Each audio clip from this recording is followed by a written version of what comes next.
Hey lovelies, welcome back to the video. So today I thought I'd jump on and talk about why I will never drive long distance again. I mean, anything over 3 hours, I'm not doing it anymore. So um, I recently took a trip from Greenville, North Carolina to Pittsburgh, Pennsylvania. And this was a solo drive. I was the only one driving, the only one in the vehicle. And it was supposed to be about 8 hours and 5 to 10 minutes. But it turned into a 10-hour trip. And the reason it turned into a 10-hour trip is because as I was driving, I get so far, then I kept running into some rainstorms, and I would have to exit, pull off, wait for the rain to pass, and then get back on and drive some more. So at one point, one of the rainstorms I ran into, I believe I was in Virginia or West Virginia. It was so bad that I had my windshield wipers on real fast, but I could still barely see any cars in front of me. And it's like a whole lot of other cars, they were exiting, getting off as well because the storm was that bad. So I had to sit out and wait for that storm to pass, sit out and wait for the second storm to pass.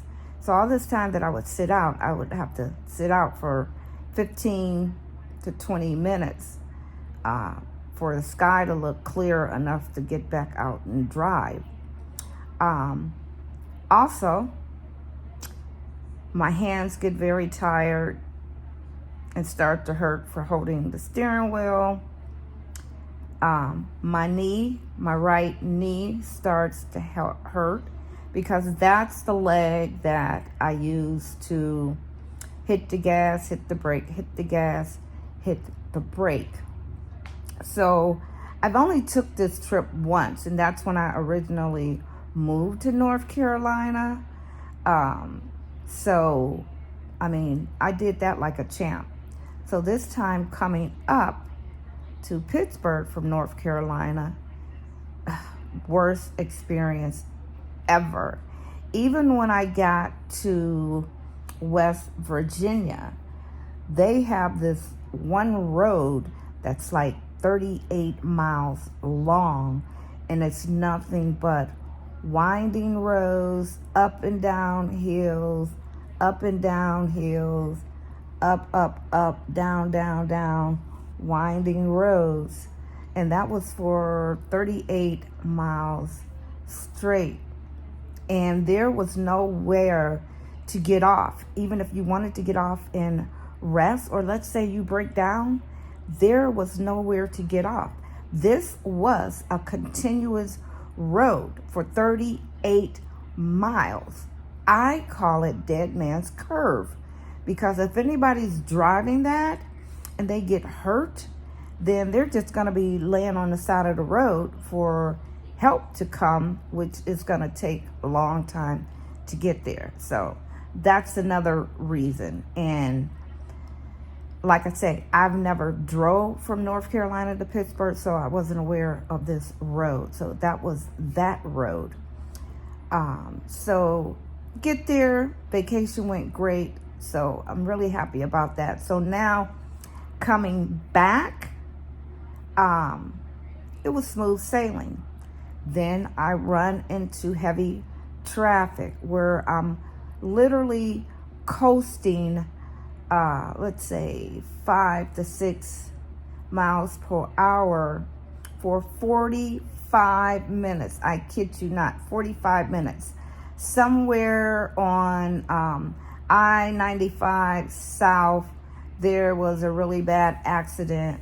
So that cost us, sorry about that. That cost us the coast all that time. So then after that, by that time, that made my trip a lot longer. And again, just me driving. So I decided, okay, I got 3 hours to go. I'm just going to go ahead, pull off, get me a hotel room because of thunder. I kept hitting another thunderstorm. And then there was flash flood warnings. I didn't want to be stuck and trapped in that. So I decided to just go ahead and get me a hotel room. First hotel room I went to, Courtyard. They have no rooms available. So I asked the guy, do you know where the nearest hotel room is? No, I only know about this hotel. Well, you don't have no rooms available. You can't help me out? So I got in my vehicle, drove a little bit, stopped at Wawa, and the gentleman there told me where there was a Holiday Inn Express. So I get to the Holiday Inn Express. I pull up, and there is nothing but fire trucks all over the parking lot. And I go in to find out what had happened. Lightning hit a transformer or something up on the roof. So there were no lights. There were no lights. She couldn't check to see if there's a room or anything. She said she knew that there were some rooms available, but I would have to go online to make the reservation for the room, come back in, and she'll be able to see it on her computer and give me a room key. So she gave me a room key, told me I can go and take some of my stuff up to my room, but I had to go by the stairs. She wanted to give me a room on the 6th floor. I said, can you give me a room lower? So I ended up getting a room on the 4th floor and sat around for like another hour and a half waiting for the fire department to do an all clear and get one elevator working. So that got all taken care of. So what I'm saying is I will never travel long distance by myself again, because it seems like I just run into bad luck after bad luck after bad luck. And for a trip that's supposed to be a quick and short trip, always seems to last over 10 hours. But luckily now I am sitting into a nice room at the Holiday Inn Express. Then I'll get up in the morning, have me some free breakfast, and head on home, which is only 2 hours, 50 minutes away.